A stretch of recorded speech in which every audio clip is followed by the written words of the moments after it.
জামাই বউ টোনাটুনি ঘুরতে বেরিয়েছি। আসসালামু আলাইকুম, সবাই কেমন আছেন? আলহামদুলিল্লাহ ভালো আছি। ফারহানা চলে আসলাম নতুন আরেকটি ব্লগ ভিডিও নিয়ে। তো ফার্স্টে তো হাজব্যান্ড ওয়াইফের ছবি দেখিয়েছি, তারপর রান্নায় চলে আসলাম। এখানে আমি রান্না করেছিলাম মুরগি দিয়ে, পেঁপে দিয়ে, কাঁচা পেঁপে দিয়ে মুরগির মাংস রান্না করেছি। তো সেটাই আপনাদের সঙ্গে একটু শেয়ার করলাম। তারপরে ঘুরতে বেরিয়ে যাব সন্ধ্যার পরে। তো এখানে আমি ফার্স্টেই মুরগি দিয়ে পেঁপে রান্না করব, তার জন্য পেঁয়াজটাকে একটু ব্রাউন কালার করে নিয়েছি। তার সঙ্গে দারচিনি, এলাচ আর লং দিয়েছি গরম মশলায়। আর তার সঙ্গে ছিল আদা রসুন বাটা, হলুদ, লবণ, মরিচের গুঁড়ো, ধনিয়া গুঁড়ো, গরম মশলা গুঁড়ো। এগুলো তো দিতেই হবে, এগুলো ছাড়া তো রান্না অবশ্যই হবে না। তো সব কিছু পরিমাণ মতো দিয়ে দিলাম। আমি এখানে রান্না নয়, আমি আমার সেদিনের যে পুরো ভিডিওটা, মানে ঘোরাফেরা থেকে শুরু করে রান্না সব কিছুই এখানে শেয়ার করলাম। তো এই তো রান্না এখানে চলছে, মানে মশলা কষানো চলছে। আর এখান দিয়ে আপনাদের সঙ্গে একটু গল্প করে নেই। তো আমার হাজবেন্ড কিন্তু একটু ঢাকার বাইরে ছিল। তো এসে আমাকে বলছে সন্ধ্যার পরে যে চলো সন্ধ্যার পরে একটু ঘুরে আসি দুজন মিলে। তারপর তো এই তো চলে গেলাম একটু ঘুরতে। গিয়েছিলাম হাতিরঝিল। আর হাতিরঝিল আমার খুব পছন্দের একটা জায়গা। যদি ওখানে খুব বেশি বাতাস থাকে তাহলে তো কোনো কথাই নেই, আমার তো খুব ভালো লাগে ওই জায়গাটা। আর মেট্রো রেল দিয়ে গিয়েছি, মানে দুজনে বেরিয়েছি, বুড়া বুড়ি টোনাটুনি একটু ঘোরাফেরা করে, মানে জাস্ট একটু মজা করলাম আর কি। জাস্ট একটু ঘোরাফেরা করেছি দুজন মিলে। বাচ্চারা তো এখন বড় হয়ে গিয়েছে, ওরা তো আর এখন বাচ্চা নেই, বড় হয়ে গিয়েছে, ওরা যেতে চায় নাই। তাই ওরা বাসায় ছিল। আর ওরা তো এমনি ঈদের থেকে নিয়ে মোটামুটি কয়েকদিন অনবরত ঘোরাফেরা হয়েছে ওদের। আলহামদুলিল্লাহ আমারও হয়েছে। তো হাজব্যান্ডের সঙ্গে যেহেতু বের হইনি, তাই ও বলছিল যে চলো আমরা দুজন আজকে একটু ঘুরে আসি। তারপর তো এই তো খাওয়া দাওয়া সেরে একটু রেস্ট নিলাম, রেস্ট নেওয়ার পরে বেরিয়ে গেলাম। তো ইচ্ছা ছিল আর কি যে যেহেতু আমাদের এখন মেট্রো রেলের সুবিধা আছে, তো মেট্রো রেলে এখন যেহেতু ঈদের সময় রাস্তাঘাট ফাঁকা আর মানুষের ভিড় একটু কম আছে, তাই ভাবলাম যে দুজন মিলে একটু মেট্রো রেলে করেই ঘুরে আসি। তো বের হতে না হতেই একটা মানে বিপদ হয়ে গেল আমার উপর দিয়ে। সেটা হচ্ছে আমি পায়ে ব্যথা পেয়েছি রিকশায় ওঠার সময়। বাসা থেকে বেরিয়ে রিকশা নিলাম, তখনই আমি রিকশায় ওঠার সময় পায়ে ব্যথা পেয়েছি। আর আমার আমার জামাই তো আমাকে বকাঝকা করছিল, তুমি কেন আমার হাতটা ধরলে না? তো হাতটা ধরলে তো হয়তো ব্যথা পেতে না। আসলে ভাগ্যে যেটা ছিল সেটা তো হবেই, তাই না? তো ভাগ্যে ছিল আমার ব্যথা পাওয়া, তাই ব্যথা পেয়েছি। তারপরও হাজব্যান্ডকে বুঝতে দেইনি, যেহেতু ও একটু শখ করে বেরিয়েছে আমাকে নিয়ে। তো আমি বলে এটা, মানে আমার ব্যথা পেয়েছি এটা বলে ওর মনটাকে খারাপ করতে চাচ্ছিলাম না, কিন্তু আমি ভীষণ পরিমাণ ব্যথা পেয়েছি। আমি জানি আমি কীভাবে ব্যথা, মানে কী পরিমাণ ব্যথা পেয়েছি, আর আমার আল্লাহ জানে। তারপরও ঠিক আছে, ঘুরে ফিরে রাতে চলে আসলাম বাসায়। যদিও আমার হাজব্যান্ড আরেকটু দেরি করে বাসায় আসতে চেয়েছিল, তারপরও আমার যেহেতু পায়ে ব্যথা পেয়েছি তাই একটু তাড়াতাড়ি চলে এসেছি। তা না হলে আরেকটু হয়তো ঘোরাফেরা হতো, যেহেতু আমরা দুইজন যে কোনো সময় বাসায় আসা যায়। তো দেখুন, আমি কিন্তু কথা বলতে বলতে আমার রান্না কিন্তু হয়ে গিয়েছে। এখানে মশলা কষানো হয়ে গিয়েছে, তারপর চিকেন আর যে পেঁপে, কাঁচা পেঁপে, সেটাকে আমি একসঙ্গে দিয়ে কষিয়ে নিয়েছি। যেহেতু পেঁপে হতে কিন্তু একটু সময় লাগে, তাই পেঁপে আর মুরগি একসঙ্গে আমি কষিয়ে তারপরে এর মধ্যে তো ঝোল দিয়ে দিলাম। তো আমার মুরগি কিন্তু রান্না হয়ে গিয়েছে মোটামুটি। আর এখানে আমি আমার কথাগুলো শেয়ার করছি আপনাদের সঙ্গে। তারপর তো এই তো জামাই বউ দুজন মিলে একটু ঘোরাফেরা করতে বেরিয়ে পড়লাম। সেই রিক্সা করে মেট্রো রেল পর্যন্ত গিয়েছি। মেট্রো রেল যেখান থেকে ছাড়ে সেখান পর্যন্ত গিয়েছি। রাস্তাটা ফাঁকা ছিল, খুব ভালো লাগছিল। এরকম যদি সবসময় হতো যে রাস্তা ফাঁকা, ঘুরতে মানে যেখানেই যাব রাস্তাঘাট ফাঁকা থাকবে, তো কি একটা মজা, তাই না? আর এই তো চলে আসলাম মেট্রো রেল পর্যন্ত। আমরা কিন্তু সচিবালয়ে যে ওখান পর্যন্ত রিক্সা দিয়ে চলে এসেছি। তারপর ওখান থেকে এই তো মেট্রো রেলে চলে এসেছি। আর আমার জামাই বলছিল যে আমাকেও একটু নিয়ে নাও তোমার ভিডিওতে। তো এই তো ও চলে এসেছে, আর এখান দিয়ে মেট্রো রেলের জন্য অপেক্ষা করছিলাম। তো এই মেট্রো রেল তো 30 সেকেন্ড পর পরই চলে আসে, মানে আসা যাওয়ার উপরে থাকে। তো একটা যাচ্ছে আরেকটা আসছে, এরকমই। এই তো চলে এসেছে আমাদের মেট্রো রেল, যেটা আমরা উঠবো এই যে এটাতেই।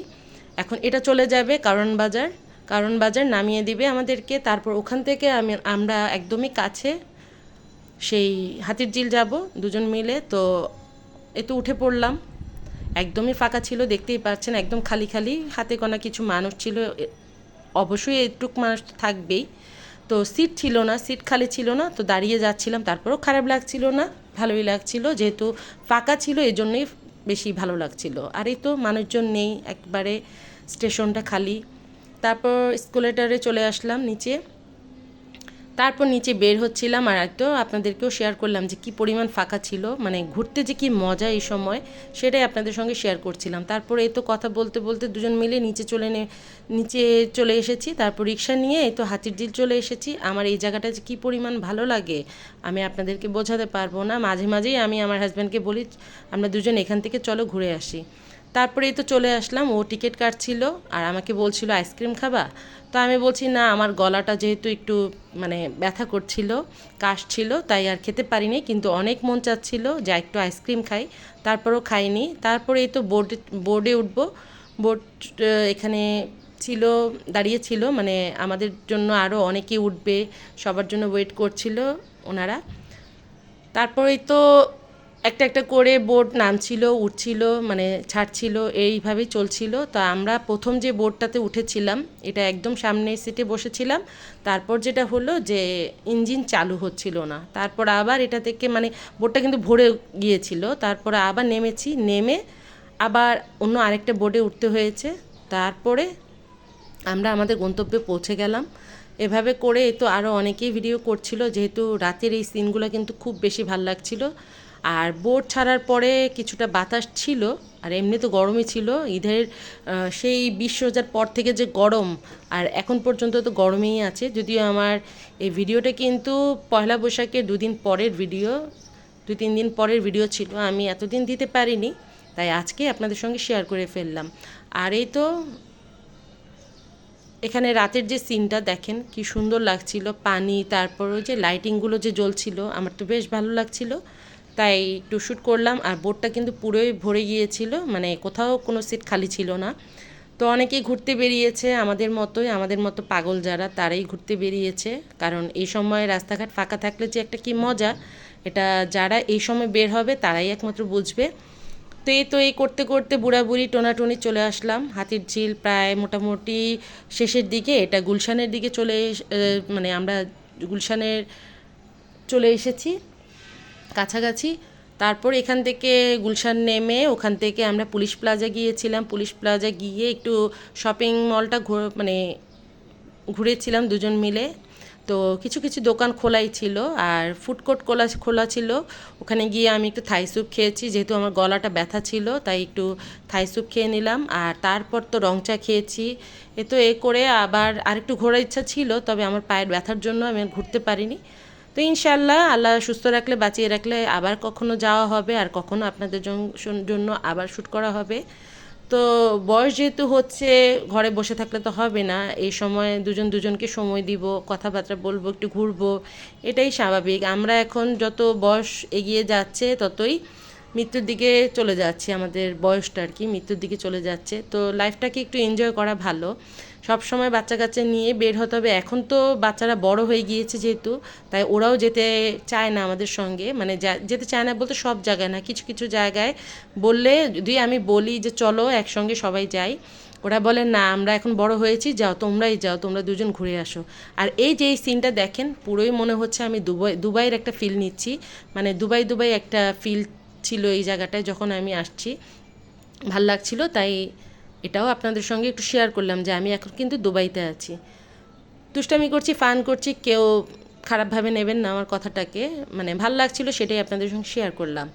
আর তো কথা বলতে বলতে কিন্তু এখান দিয়ে প্লেনও যাচ্ছিল, সেই সুন্দর একটা মুহূর্ত মানে ভিডিওর মধ্যে বন্দি করে রাখলাম। তারপর তো আমরা পুলিশ প্লাজায় চলে আসলাম, গুলশান পুলিশ প্লাজা। এখানে এসে তো গরম গরম স্যুপটা কিন্তু খুবই খুবই মজা ছিল। তো আমার হাজব্যান্ডকেও বলছিলাম, ও খাবে না, ওর নাকি খেতে ইচ্ছে করছিল না, তারপরও ওকে জোর করে 1 চামচ আমি খাইয়ে দিয়েছি, আর আমি পুরোটা খেয়েছি, আমার কাছে ভালোই লেগেছে। আর তো কথা বলতে বলতে কিন্তু বুড়াবুড়ি দিয়েই আবার শেষ করলাম ভিডিওটা।